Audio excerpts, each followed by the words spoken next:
Bonjour, c'est Paul Pexotto du blog L'Arbre à Bien-être et j'espère que tu vas bien ainsi que tes proches. Bienvenue dans cette nouvelle publication, il est temps d'apprivoiser tes peurs.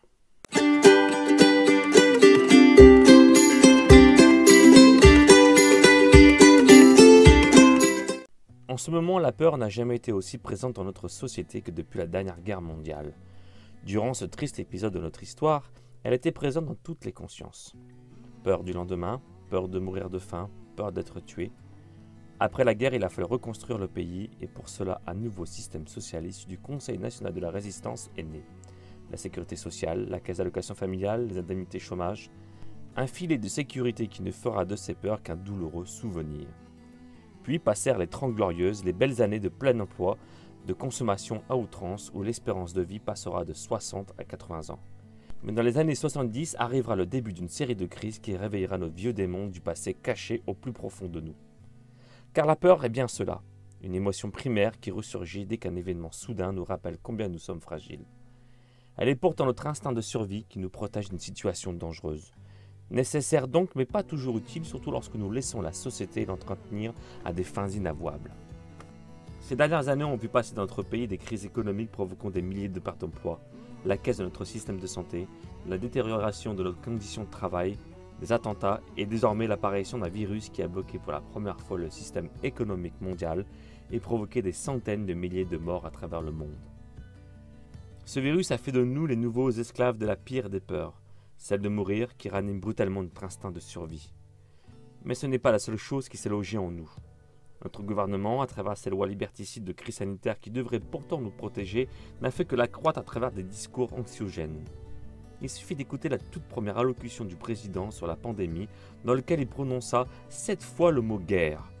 Il réveille ainsi nos peurs héréditaires et celles enfouies de nos anciens qui savent ce qu'est réellement une guerre. Mais également celle d'un potentiel conflit continuellement diffusé dans les médias internationaux où nous espérons inconsciemment qu'il n'arrivera jamais une nouvelle fois chez nous. Il est alors bon de rappeler que les émotions sont des énergies et que par conséquent la peur est une énergie, une vibration que nous émettons consciemment, mais plus généralement de manière inconsciente. Et c'est là que se trouve le danger, car la guerre est le symbole de la domination, de la brutalité et de la mort. Ne croyez-vous pas alors que ces hommes de pouvoir savent ce qu'ils font en nous parlant de cette manière? Leur but est bien évidemment de la distiller en nous. Et même si nous pensons être assez forts pour croire que nous n'avons peur de rien, eh bien c'est faux. C'est faux parce qu'elle est issue du mécanisme naturel de notre inconscient qui analyse constamment à une vitesse folle toutes les informations qu'il perçoit par nos 5 sens. Cette analyse est alors traitée et répertoriée dans notre cerveau et même dans nos cellules qui agiront alors en conséquence pour nous protéger, et ce sans même nous en rendre vraiment compte. Songe au traumatisme créé par un choc émotionnel soudain qui engendrait de la peur. Par exemple, imagine-toi enfant et par maladresse tu as fait tomber de la table la porcelaine de grand-mère et que maman te file une fessée dont tu te souviens encore adulte. Eh bien c'est ainsi que fonctionnent nos corps.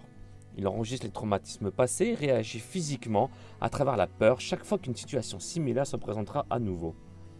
Pour les victimes ou les soldats ayant vécu des traumatismes violents, on appelle ça le syndrome de stress post-traumatique. Et j'irai même plus loin en te disant que c'est utilisé volontairement de manière extrême pour la torture et dans le terrorisme pour contrôler un humain. Les personnes travaillant dans la publicité et le marketing le savent très bien grâce au grand laboratoire qu'a été la propagande nazie et ils usent depuis des années cette ingénierie dite sociale. Et à ton avis, qui sont les conseillers de nos politiques au pouvoir? Des personnes qui sont des gourous de cette ingénierie et du néolibéralisme destructeur de notre terre et de la société. Ce qui est encore plus inquiétant lorsqu'on la voit dirigée uniquement par la finance pour une petite poignée d'humains détenant les principales richesses de la planète, alors que nous sommes plus de 7 milliards sur Terre.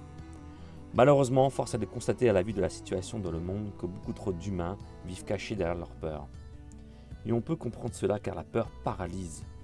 Je dirais même qu'elle est contagieuse puisqu'il est possible de ressentir celle des autres. D'ailleurs, n'as-tu jamais ressenti la négativité d'une personne? As-tu déjà fait l'expérience de côtoyer une personne négative et de te sentir après comme vidé? Et as-tu vécu aussi l'inverse, c'est-à-dire un regain d'énergie avec des personnes positives? Nous l'avons pour ainsi dire tous vécu. Les gens qui ont très peur sont des personnes pétrifiées et fuyantes. Alors lorsque tu fuis une situation, tu laisses un vide. Et comme le disait Aristote, la nature a horreur du vide. Il est donc important de ne pas laisser ce vide au risque d'être remplacé par de l'énergie négative. Si tu te laisses dominer par tes peurs, tu laisses cet espace errer et s'amplifier, car nourri par tes pensées incessantes, les informations anxiogènes, tes croyances erronées et les peurs des autres. Lorsque nous laissons nos peurs contrôler nos vies, notre champ vibrationnel réduit également jusqu'à nous contraindre à la procrastination au lieu de passer à l'action pour changer ce qui ne va pas. Dans ce monde anxiogène, il est alors l'heure de non pas se réveiller, car une grande partie de la population mondiale l'a maintenant fait, mais de passer à l'action pour qu'il soit plus juste et plus fraternel. Pour que toutes ces inégalités finissent par disparaître totalement, pour qu'un plus juste partage des richesses puisse être mis en place, pour que notre planète puisse respirer et les humains vivre dignement. Par conséquent, il est désormais plus que jamais important pour ce vivre monde qui va suivre, que nous arrivions à apprivoiser nos peurs pour devenir véritablement les maîtres de nos vies. C'est là que se trouve ni plus ni moins la clé de tout. Je ne suis pas de ceux qui diffusent sans cesse l'injonction de ne plus avoir peur, puisque tu as bien compris que biologiquement, ce n'est pas possible de le faire. En effet, comprends bien que pour apprivoiser nos peurs, il n'y a qu'un seul moyen, les regarder en face, afin de les porter à la lumière de la conscientisation.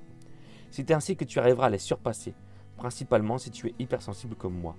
D'ailleurs, il est certain que cet exercice te soit alors difficile à faire, donc prends tout ton temps et surtout arrête-toi si ça remonte trop d'émotions. En les conscientisant, tu combles ce vide par de la lumière, de l'amour. Tu es par conséquent dans l'acceptation de ce qui est, car la mort est inéluctable pour tout le monde, alors que bien souvent toutes les autres peurs ne sont qu'illusions créées par tes pensées. Alors maintenant, pour t'aider à passer à l'action, je vais te donner un exercice simple pour t'aider à maîtriser tes peurs. Commence par te poser confortablement dans un endroit isolé et respire profondément tout en ayant les yeux fermés.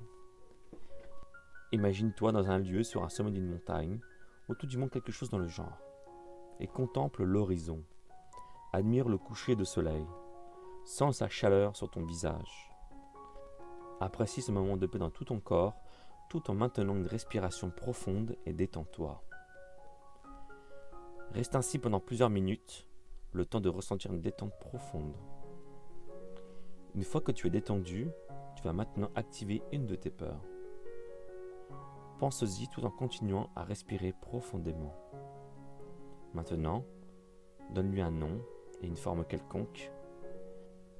Cela t'aidera à la conscientiser lorsqu'elle sera forte. Continue à respirer profondément et observe-la qui se tient devant toi. Maintenant, tu peux lui parler comme pour une personne et lui dire avec bienveillance que ce n'est pas elle qui contrôle ta vie. Fais-le jusqu'à ce que tu sois familiarisé avec elle. Arrive un moment où tu devrais moins ressentir ses effets. Puis, lorsque tu te sentiras mieux en sa présence, regarde de nouveau l'horizon qui est devant toi et inonde de toi de ce bien-être. Cela te permettra d'élargir ton champ vibratoire. Puis une fois que tu te sens bien, reviens doucement à toi. Pour plus d'efficacité, je te conseille d'y adjoindre une petite musique relaxante, de le faire en situation réelle, en pleine nature, sur un sommet, afin de contempler l'horizon. Fais-le régulièrement et tu verras que chaque fois que ta peur surviendra dans une situation de vie courante, tu arriveras à mieux la maîtriser. Dans ces moments-là, parle-lui, comme dans l'exercice, et dis-lui que c'est toi et uniquement toi qui maîtrise ta vie. Ce qui est la juste et vraie vérité qui devrait devenir dorénavant ton leitmotiv. Grâce à cette méthode, tu auras plus de courage et de volonté pour passer à l'action et pour ne plus devenir l'esclave de la société. Il vaut mieux vivre dignement pour ses convictions et pour la liberté que de mourir en ayant juste bien rempli sa vie matérielle. Et puis aussi, comme je le dis souvent, éteins ta télévision ou bien choisis des programmes qui augmentent ta confiance et ton estime. Sois le transformateur de ta vie pour transformer ce monde qui en a rapidement besoin. Voilà, maintenant cette publication est terminée. Si elle vous a plu, n'oubliez pas de la partager, de me laisser un petit commentaire. Prends soin de toi et des tiens. C'était Paul Peixoto du blog L'Arbre à bien-être.